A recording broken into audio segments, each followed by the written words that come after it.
those difficult feelings flow in the space of your mind.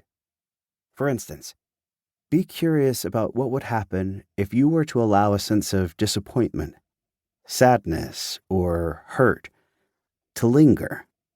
Instead of judging yourself for having such feelings, or trying to divert your attention by watching a TV show or surfing the internet, what if you face them directly and observe unpleasant feelings without any prejudice or resistance?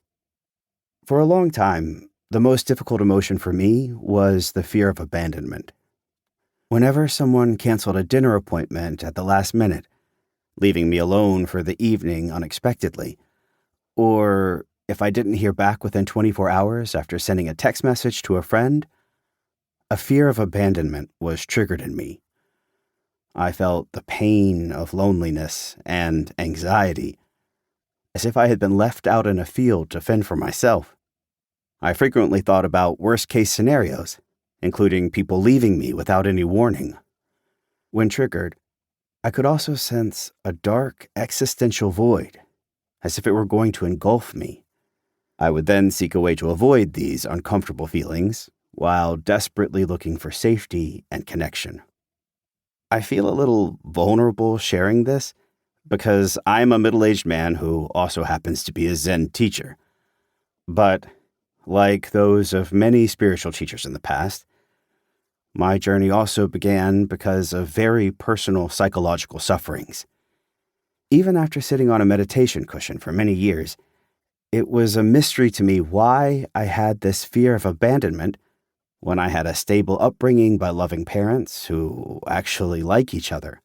After the success of my books gained me recognition in South Korea, my fear of abandonment unfortunately grew. I was afraid that people might turn their backs on me one day and abandon me for good because of what I said or did. And then, to my surprise, it actually happened. In the winter of 2020, I agreed to appear on a Korean TV program that documented the daily life of well-known people. As usual, I started my day with a morning meditation and prayer in the small home where I have been living with my elderly parents for the last 5 years. I had bought the house for my parents with the royalties from my books, and then transferred the ownership to my Buddhist order. However, after the program aired, a small group of people criticized me for not practicing the monastic ideal of non-possession. Without understanding the true reality of a monk's life in Korea, we have no pension or guaranteed housing. Most of us have to fend for ourselves. Some people started spreading rumors online that this house was opulent and claimed that I possessed a Ferrari. This was frustrating because the house was modest by any measure, and I had never even owned a Korean driving license. To add to all of this, a senior monk, who was also a well-known author in Korea, critiqued me in a series of Facebook posts, denouncing me as a parasite and an entertainer with no knowledge of true Buddhism. For several days after, all the major Korean news outlets made his posts one of their top stories, seemingly eager for me to argue with him in public and generate even more sensational coverage. As I didn't react, countless people online came out and denounced me just like the senior monk had done. Life had given me many lemons before, but this time, I was given too many lemons to make into lemonade. I was shocked, overwhelmed, and deeply hurt. My worst nightmare was coming true. I felt betrayed by my monastic brother and deserted by the people who had previously liked my work.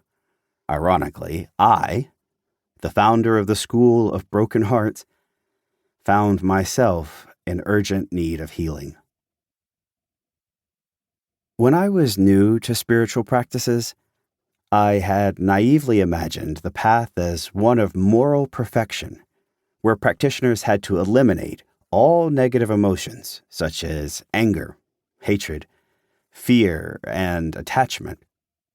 As a result, I unconsciously repressed those feelings while pretending to have transcended them. However, as I progressed on my spiritual journey, I discovered a more